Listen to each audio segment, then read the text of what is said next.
Hello, and welcome to the Let's Talk About podcast. The next 3 podcasts are a special series called Voices of Change, Breaking the Silence on Suicide. I'm taking a deep dive into stories of individuals whose lives have been profoundly impacted by suicide. In part 2, I hear from John, the founder of the Canmore Trust. John's son, Cameron's suicide, changed the course of his life and inspired him to create a space for others to share their stories, find solace and support each other. John will discuss the mission of the Canmore Trust and the work they're doing to foster hope and understanding. I also need to issue a trigger warning. These stories are honest and raw and in some places very difficult to listen to. So please be aware. Today on this podcast, I am here with John Gibson from the Canmore Trust, and he's here to tell his story. Thank you, Nikki. Thank you for the opportunity to share this story. One of the things I've learned over the last few years since entering this strange world of suicide is the importance of telling the story. And it's important for a number of reasons. It's important because it keeps the memory of Cameron alive, and I'll tell you more about Cameron in a second. But equally, it allows people who are listening to identify with the story and also to give them a voice and to give them an opportunity to be able to speak up and speak out about the carnage that results from the death of a loved one, a colleague, a friend by suicide. And so I do really appreciate the opportunity to be with you today to talk openly about suicide and my journey. So you've already said that I am from the Canmore Trust, so I'm the Chief Executive of the Canmore Trust, a charity that was established just 2.5 years ago, and it was created in light of the death of our youngest child, Cameron, at 24 years old on the 20th of October 2019, so we're just past our 5th anniversary of Cameron's death. And to be honest, I can't believe that it's 5 years that have passed. It feels sometimes as if it's 5 minutes, maybe 5 weeks, but it certainly doesn't feel like 5 years. So Cameron was a young veterinary surgeon, and we know that the suicide rate in veterinary surgeons is certainly higher than the national average. We don't actually know the figures. The figures that are often quoted of 4 times the national average are out of date. So we don't really know. We just know that the suicide rate in the vet profession is higher than the average. And so 2 police officers came to our door in the early hours of October the 20th, 2019 to tell us that Cameron had died and that he had taken his own life. And my immediate reaction was one of, no, you've got this wrong. It was a total sense that this could not possibly be true, because Cameron was someone with no obvious psychological disturbance. He had an amazing group of friends round about him. He was doing the job that he had always wanted to do and worked hard towards his whole life. He was a sportsman. He loved the great outdoors. He loved climbing Scottish Munros. He loved cycling, he loved running, he loved kayaking, he loved sailing. All of these things, if I had been asked, I would have said, I'm sure these are keeping him safe and well. If he has any stresses, I'm sure he uses these sports as an outlet for that. But here we were being confronted with the death of our lovely, handsome, gifted, wonderful son by suicide. And so began, for me, for us, my wife Isabel and our 2 other children, Malcolm and Ailey. Cameron was the youngest of 3. So began this remarkable journey of carnage, being part of a club that no one wants to be a member of. And yet I have to say, through all of this, that I've met some of the most beautiful and remarkable people on this journey of suicide grief. And although I would trade everything for 10 seconds with Cameron, I'm very grateful for the lives that I have met that have impacted me. And so we were immediately confronted with this issue of Cameron's death by suicide, and what did that mean? What did that entail in terms of our journey into grief? And I guess I just wasn't ready for the carnage that resulted from that. It's not just the loss of a loved one from your life with the immediacy of that, but it's the whole issue of shame and guilt. I suddenly found myself from thinking that I was a good father to thinking that I was probably the worst father that had ever walked the earth. And that led me on a significant downward spiral. And again, someone who hadn't had any significant psychiatric diagnosis or struggles previously, I found myself on a very significant downward spiral through that year of firsts. So we got through Christmas and New Year, and we got into that place which was the most painful place to be, which was a year in, or rather a week in June 2020, when on the Sunday I had my first Father's Day without Cameron, and on the Wednesday or the Thursday, I can't remember which, was his birthday. He would have been 25, and I got through just to the end of that week and then decided that I couldn't cope with this grief, and despite knowing the additional burden that I would have placed upon my wife and my other children, I decided that the only thing I could do was try and find where Cameron was, because I'd failed him this first time, that I wasn't going to fail him a second time. And so I decided that I needed to find where he was, and the only way to do that was to take my own life.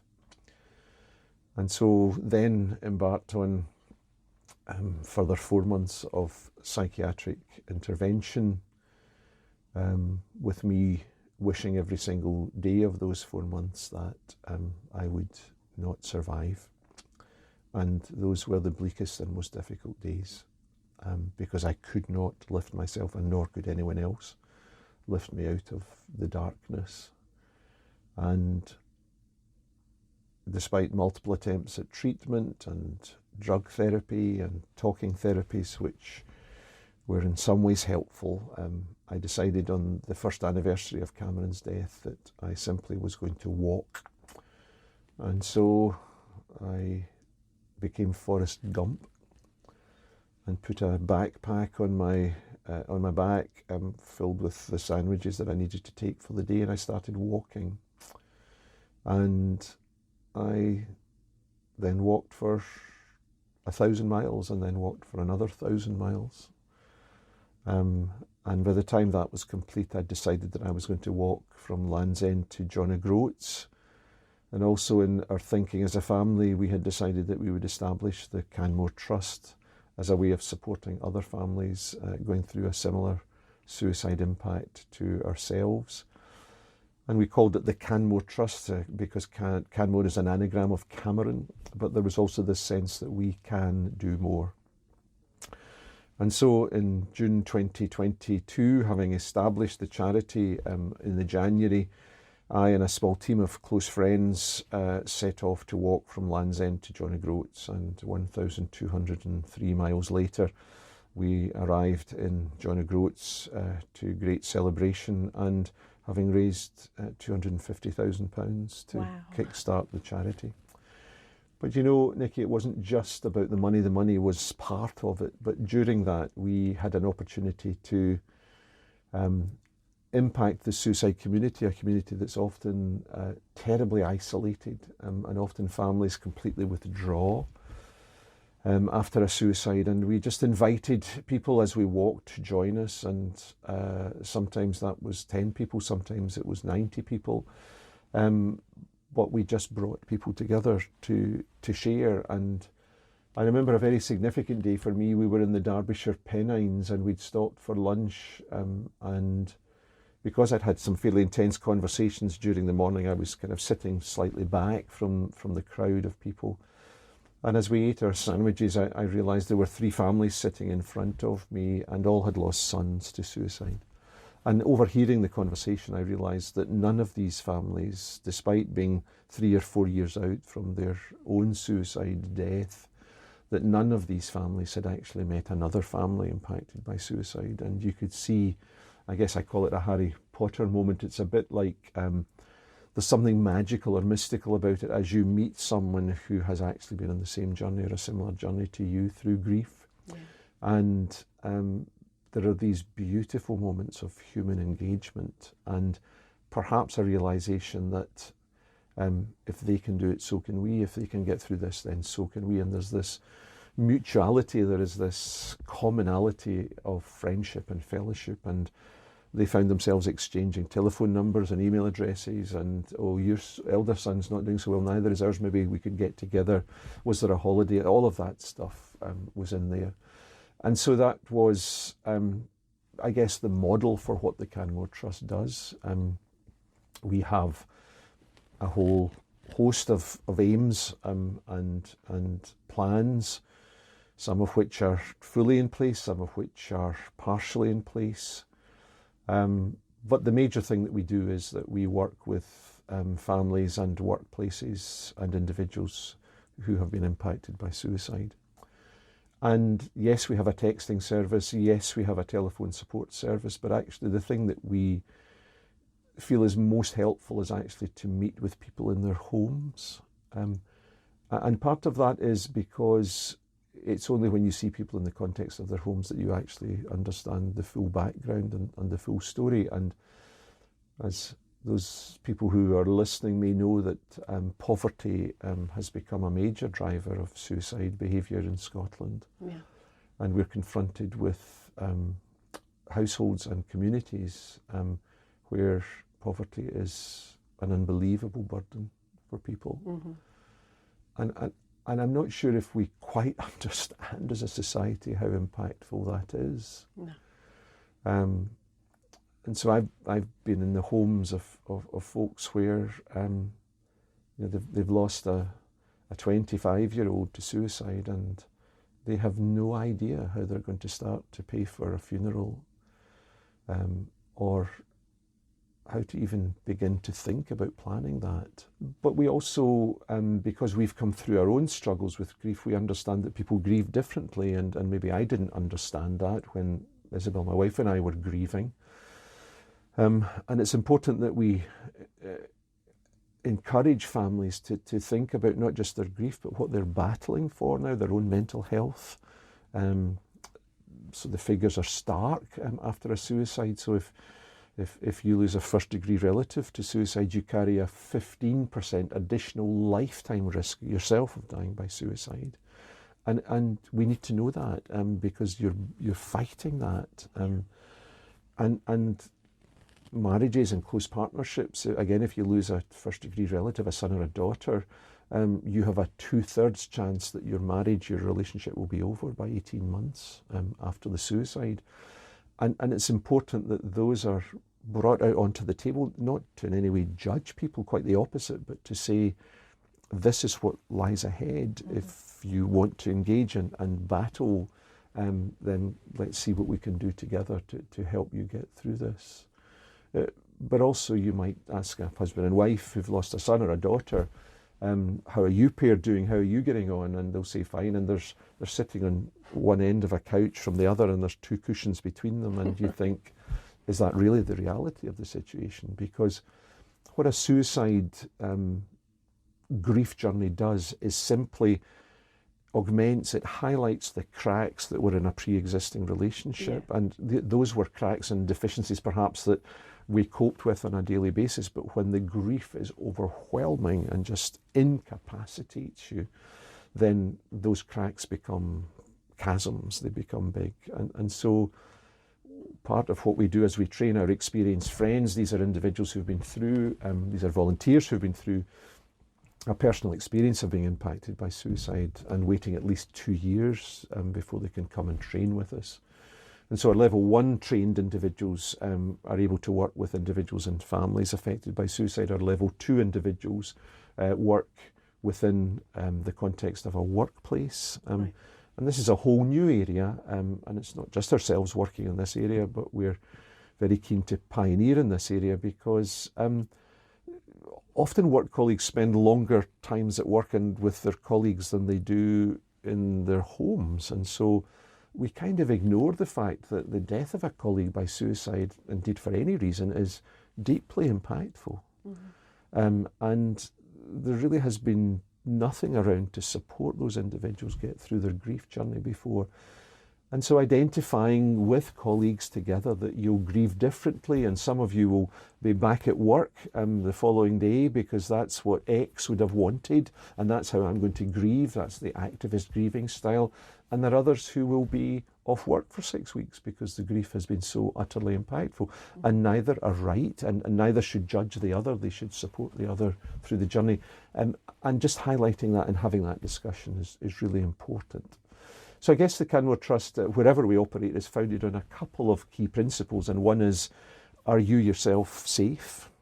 So having been the recipient of that shocking news that you've lost a loved one, a colleague, a friend to suicide, how are you? Are you okay? Are you struggling with that? How can we help you find a safe space? And this concept of safe space is an interesting one because for some people that's a physical safe space. So if you are being traumatized by a relationship, then you need to find a physical safe space. So we need to get you to a physical safe space. For some people it's a workplace that's not safe. For some people it's within their own head that's not the safe space. And so working with individuals to find that context of a safe space is very important. And then as we get through that part of the journey, then to think about how they might find purpose to move forward.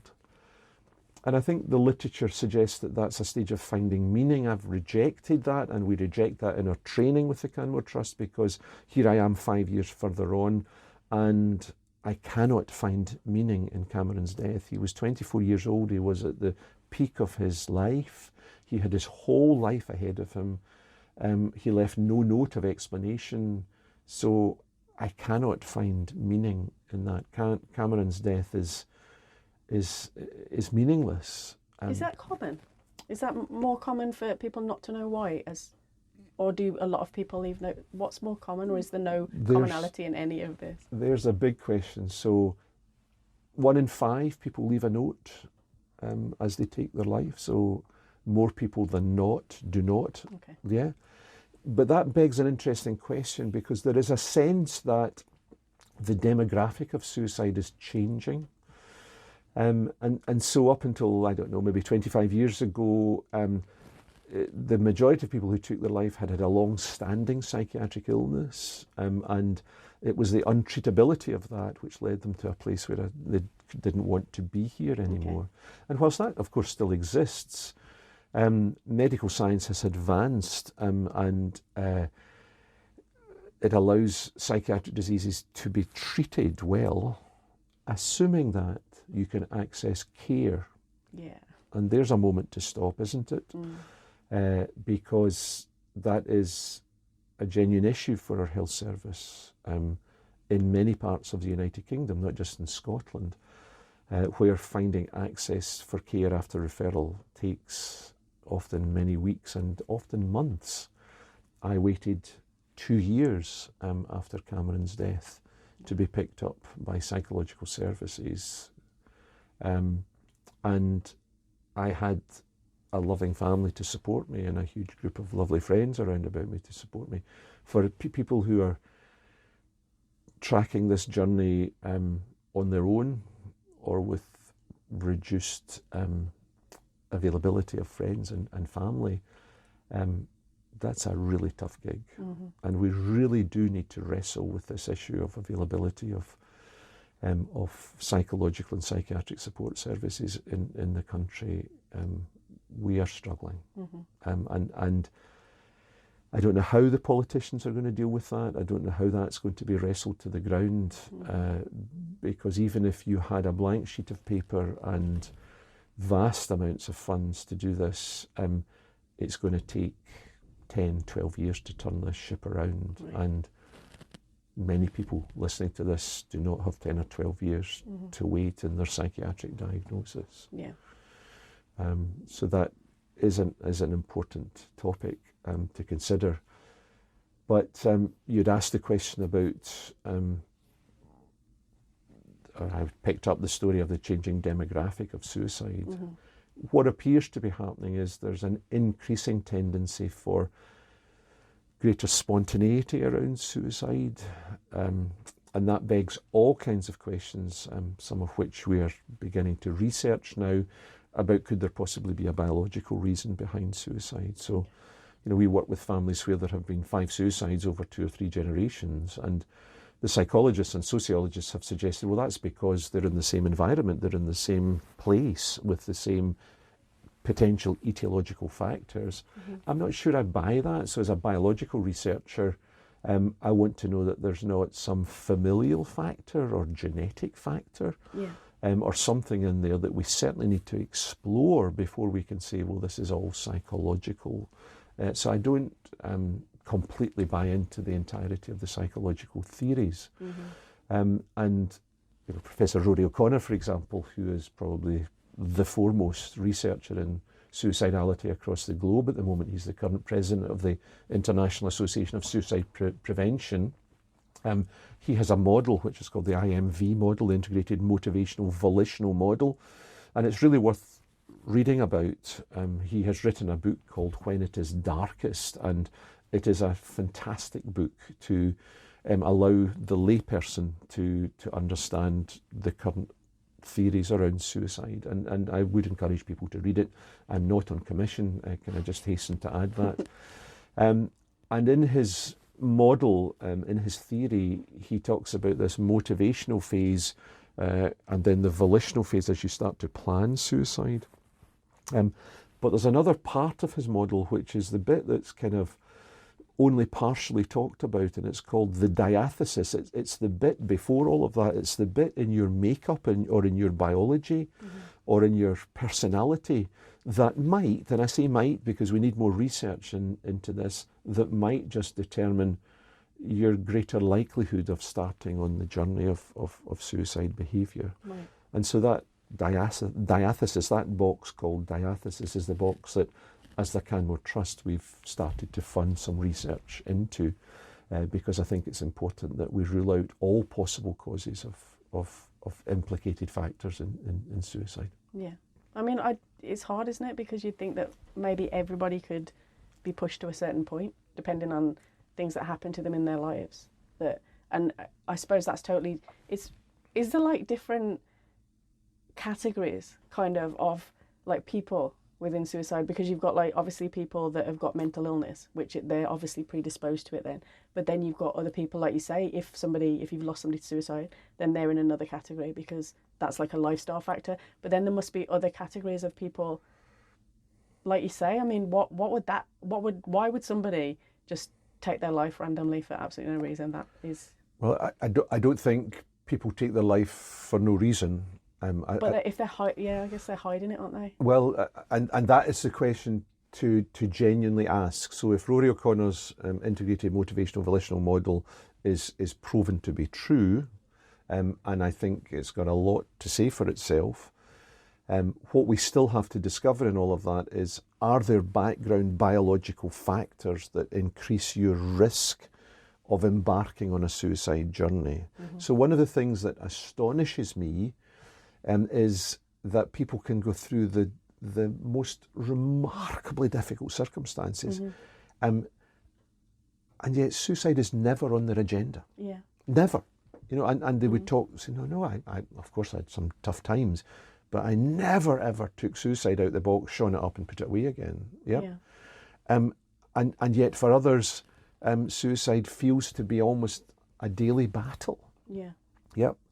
And so the question is, how can that be? So genuinely, we're back to the question again, what are the biological factors? Are there any? And I suggest that over the next few years, we will find biological factors. Okay. Yep. And that may explain some of the variability that you're asking about. Mm-hmm. But undoubtedly, that's taken in the context of the complexity of the suicide journey. Because if I've discovered anything about suicide, it is that it is utterly complex. Yeah. Yep. And that's a very helpful thing as we work with families and individuals impacted by suicide, because often you'll hear a father or a mother say, if I'd just allowed him to drive the car that night, or if I'd allowed him not to drive the car that night, if I'd hidden the keys, or whatever it is, or if we hadn't had that major row 2 nights before he or she took their lives. But actually it's much more complex than that. Yeah. And I hope it unburdens people to realise that they might have had a part of it, but there's another big factor, many factors going on. And when we're working with families, particularly in a workplace when we're working, I often take a 1,000-piece jigsaw and just empty the pieces onto the floor and say to folks, well, come and take the piece that you're part of. Right. And it's a very helpful illustration, because people think, wow, I thought maybe before I was a huge big corner, or I was a whole side of the jigsaw. But actually, every person in that room has a bit of the jigsaw, or they have no piece of the jigsaw, but we're all in it together. And suicide and what creates the suicide behaviour, I guess, is utterly complex. Mm-hmm. And that's one of the things I've found over these last 5 years. Suicide is utterly complex. But does talking help? I mean, you think, or does it not always help? No, I think the other thing that I found over the last 5 years is that talking always helps. Okay. Now, there's a very bold statement, isn't it? Because I guess what I want to say in conjunction with that is that talking about suicide helps. Okay. Helps who? Well, there's a good question, because it's very clear that if you ask someone about suicide behaviour, are you thinking about taking your life, that may well be the question that saves that life. Okay, so not asking that question and not talking about suicide is absolutely not the thing to do. Right. Okay, but the caveat to all of this, and I'm becoming increasingly aware of this, is that there are some significantly introverted individuals and those with neurodiversity for whom discussion of these topics is, at least verbally, really tough. Yeah. Okay? So now if I'm dealing with an individual that comes from a background of neurodiversity, I will ask them very quickly, how do you want to communicate with me? Do you want to write it down? Do you want to have the conversation? Or do you want to type an answer to me? Do you want to text an answer to me? Because there's no point forcing someone into a really difficult position to talk about a really difficult subject. Yeah. So we really need to be aware of that. And neurodiversity has raised those challenges. So for example, our texting service, text Canmore to 85258, 50% of individuals, just short of 50% who use that, are from the LGBTQ plus community. Makes sense, yeah. Yeah, well, it does make sense, because when you speak to folks from that community, they often say, we face such persecution and such opposition that dealing with this immensely difficult subject, which we're also going to get opposition for, we feel, why would we sit in a room with someone and face them square on?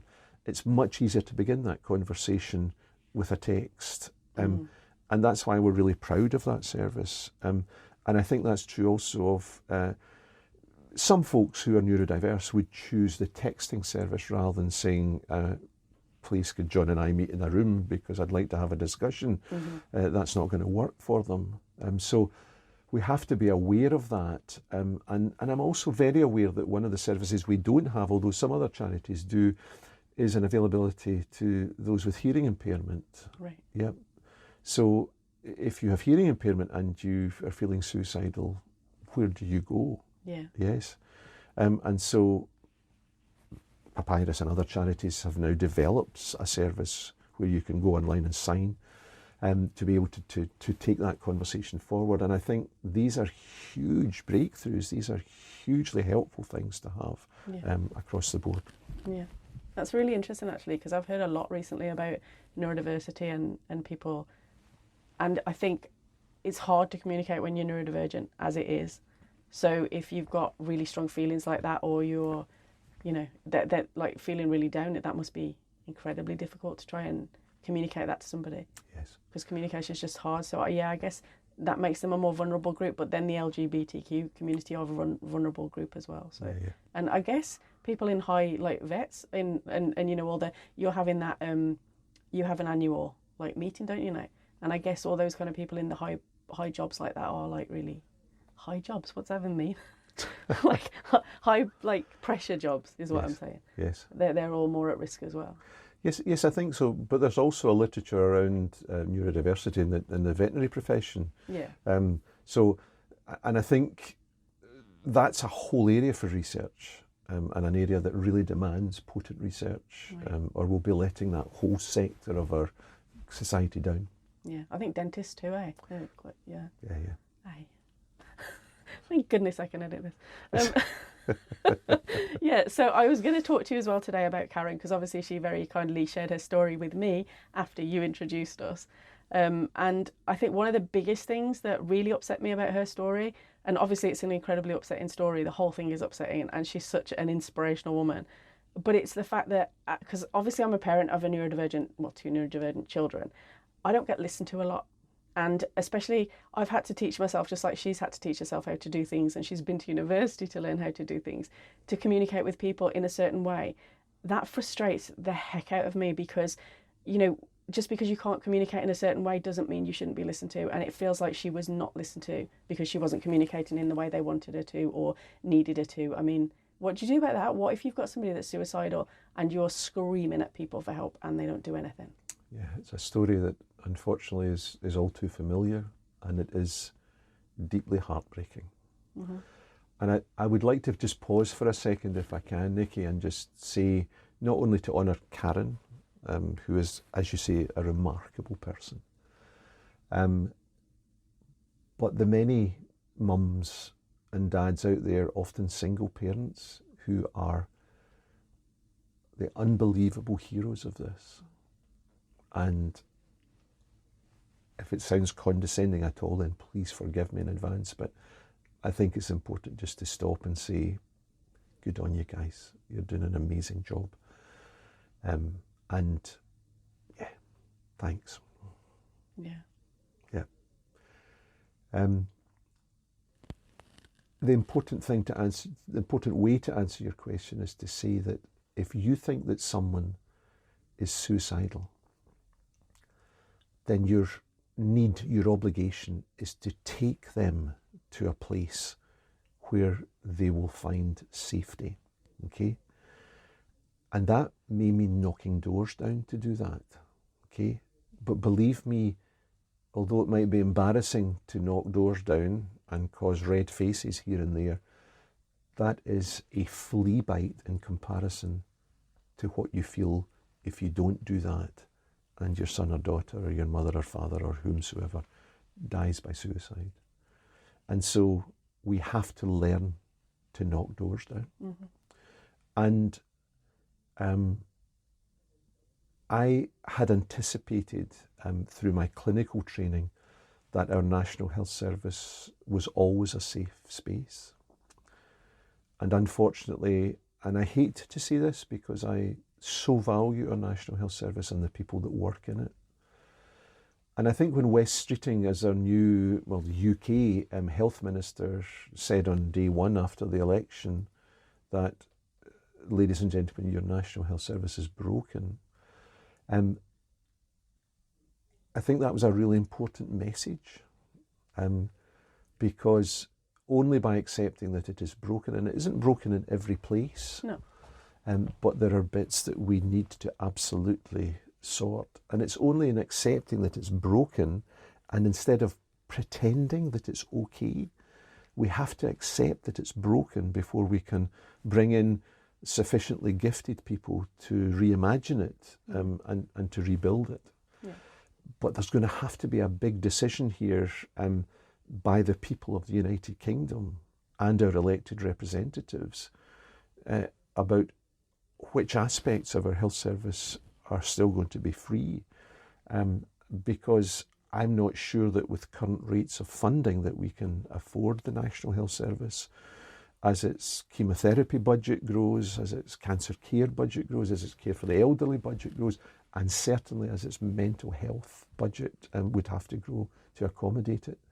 So I think there is a sense that we have to break doors down to get our person or loved one to a safe space. And one of the things that disappoints me a wee bit is that I think within the health service there can be a sense of familiarity breeds contempt sometimes. So individuals who are struggling with their mental health may go to an A&E department or seek psychiatric support service 3, 4, 5, 6, 7, 8, 9, 10 times. Mm-hmm. And increasingly the staff are like, okay, it's you again. Mm-hmm.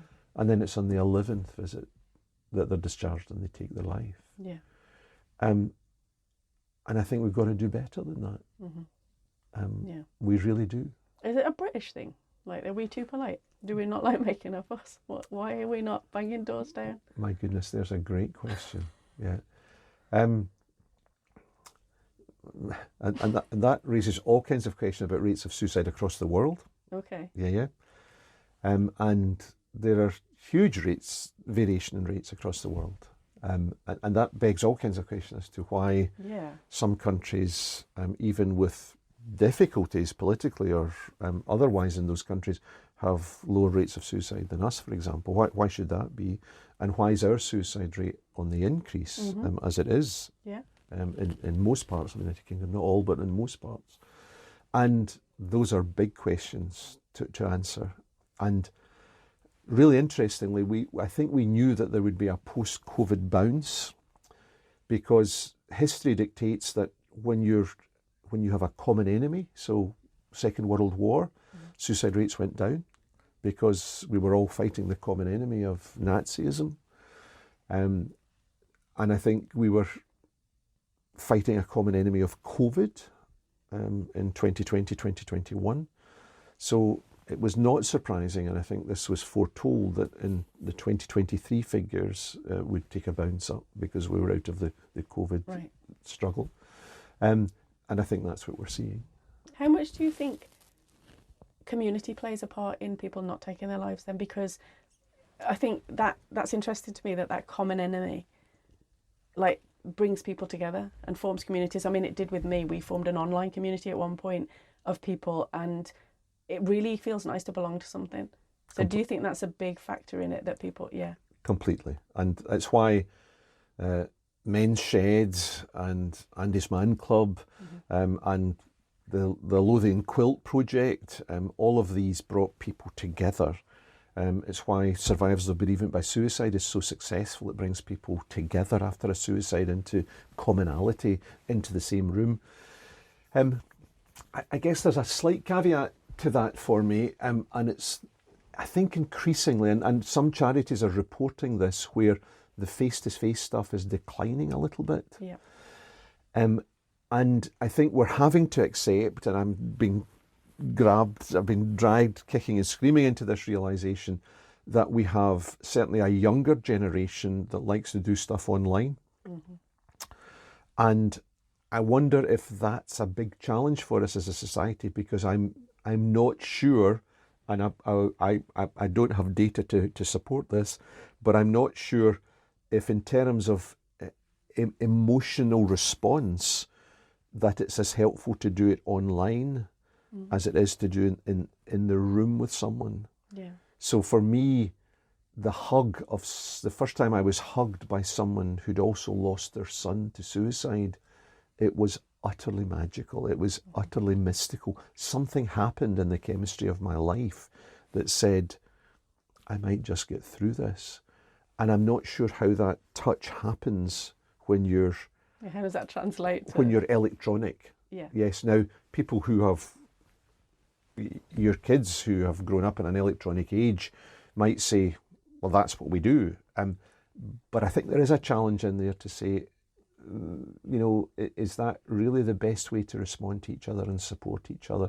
I do think we need the physicality of being together. And so I think, to go back to your question, I think community is hugely important. And, I've seen remarkable things come out. I was talking earlier about poverty. I think one of the things that people struggle desperately with is how to be community in poverty. Yeah. Because it's such a battle just to get your flipping cornflakes on the table, never mind start a support group. So I think poverty is something that we absolutely need to address in society. And I think we've kind of lost, not everywhere and not everyone, but we really need to refine compassionate care. Yeah, definitely. I think like the carer community, I'm obviously in that as well because I'm a carer. So, there's a big thing with them facing isolation, and a lot of stuff has gone online for them too. So, and a lot of services are being cut because obviously funding. So, whereas they would go and meet somebody and have a cup of tea once a week, that's not even happening now. So then it becomes a very isolating existence for them, and that's a hard enough gig as it is without making it harder. Sure. I've just remembered that you asked about Karen. I did. Before we talk about Karen, could I just throw something absolutely like left ball? And obviously I can edit this so it all makes sense.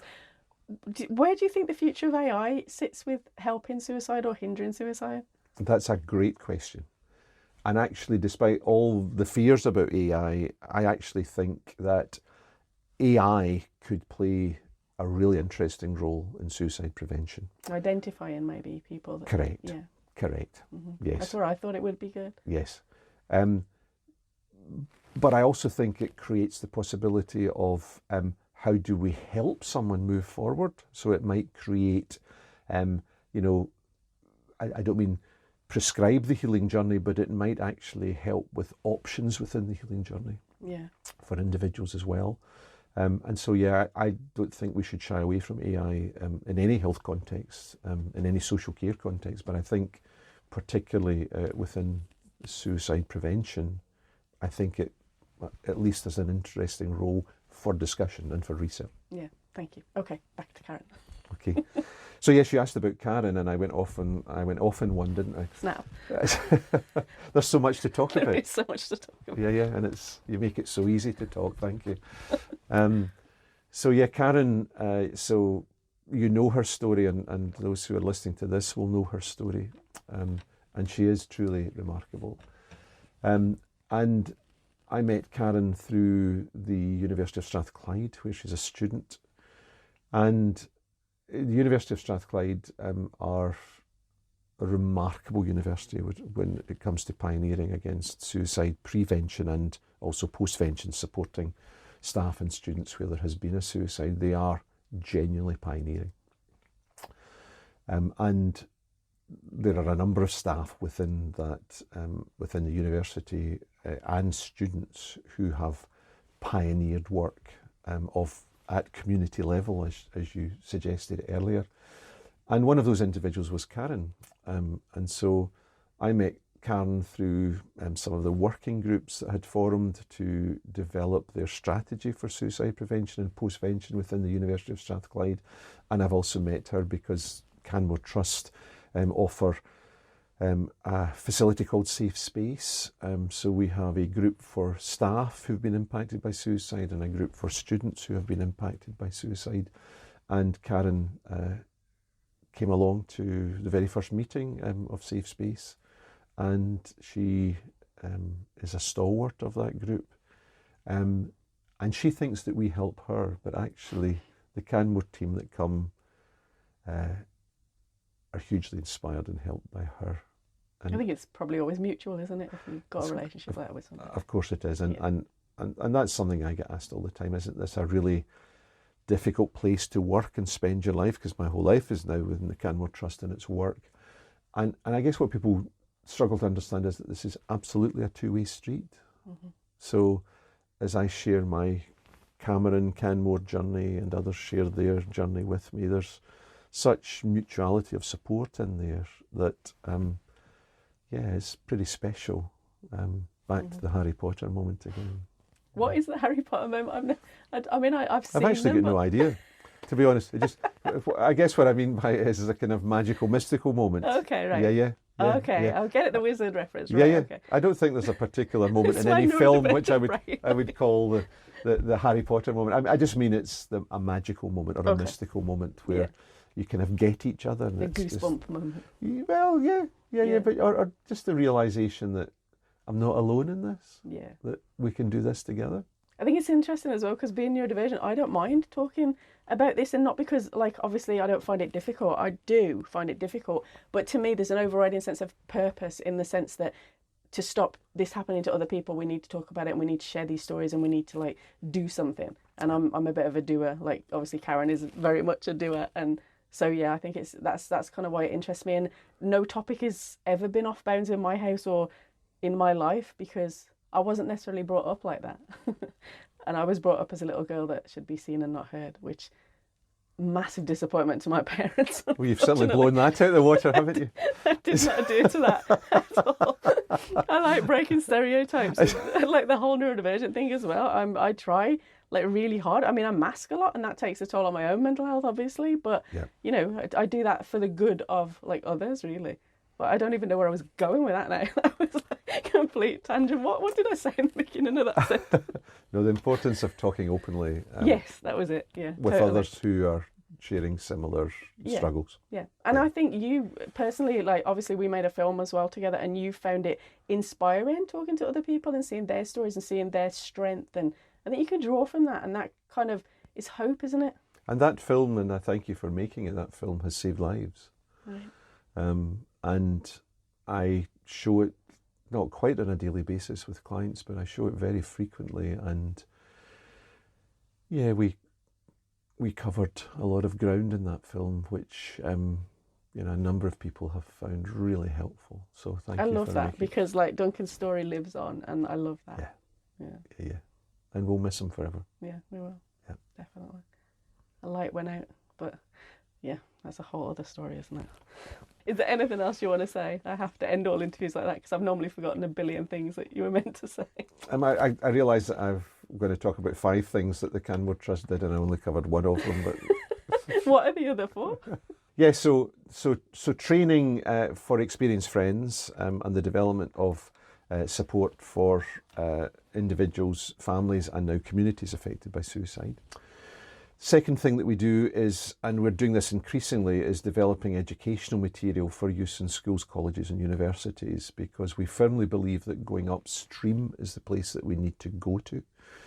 Mm-hmm. So it's all very well intervening when there has been a suicide, but all of us would want there not to be another suicide, and so we have to go upstream.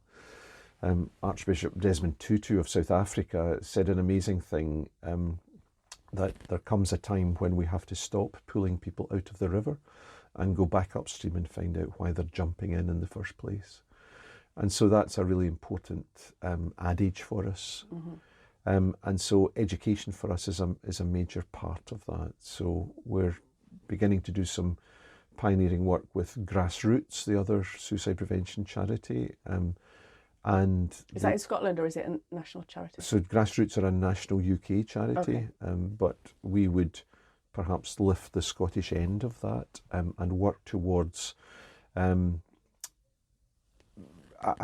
forum of suicide safety planning as part of the national curriculum, so that everyone leaving secondary school would have in their minds or in their wallet or in their phone a suicide safety plan. Which, if they were one of the 5 who would have a suicidal crisis prior to the age of 35, those are the figures, would you believe? 20% of people under 35 will have a suicidal crisis in Scotland. We can't do a blood test, we can't do a brain scan yet. Maybe we will in years to come, but until we have that biological data, then what we need to know is that with a 1 in 5 risk, that we need to train everyone in suicide safety planning.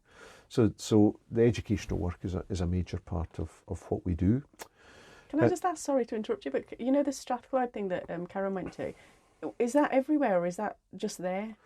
Because I was thinking that would be great at my uni, but I don't think that exists here. No, you haven't invited us. Okay.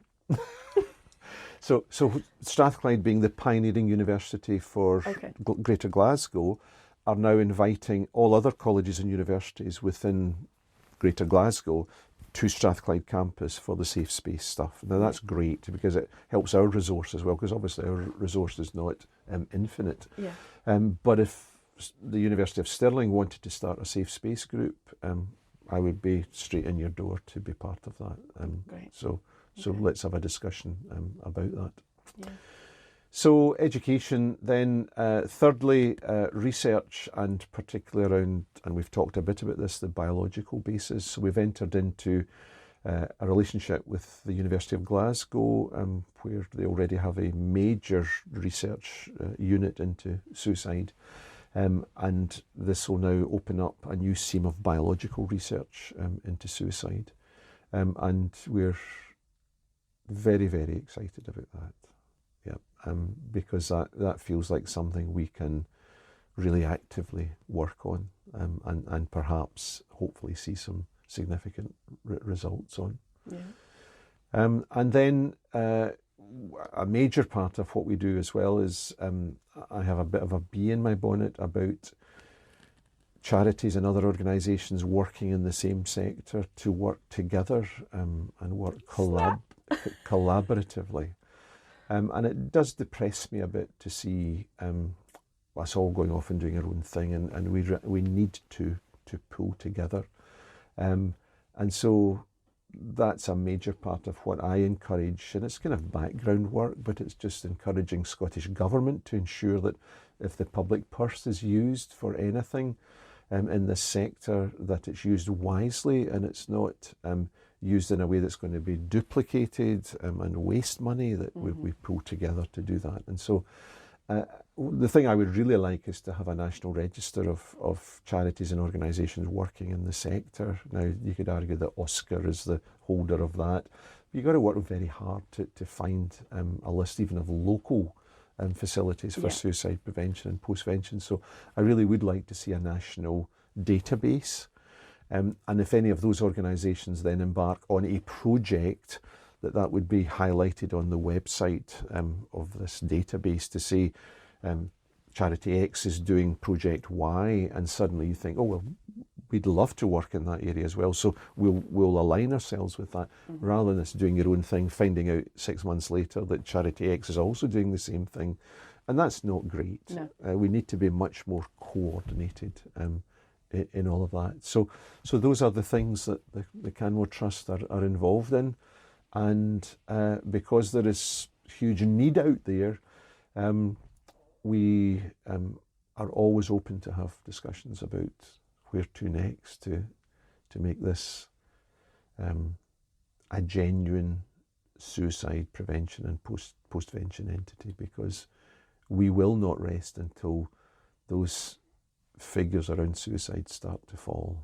And indeed, even when they start to fall, we have to keep working. Because I said at the outset that Canmore was an anagram of Cameron, but also this sense of we can do more and we must do more. Yeah. We have to. Thank you so much for talking to me today. It's been a pleasure. Thank you so much for having me. Always a pleasure. Thank you.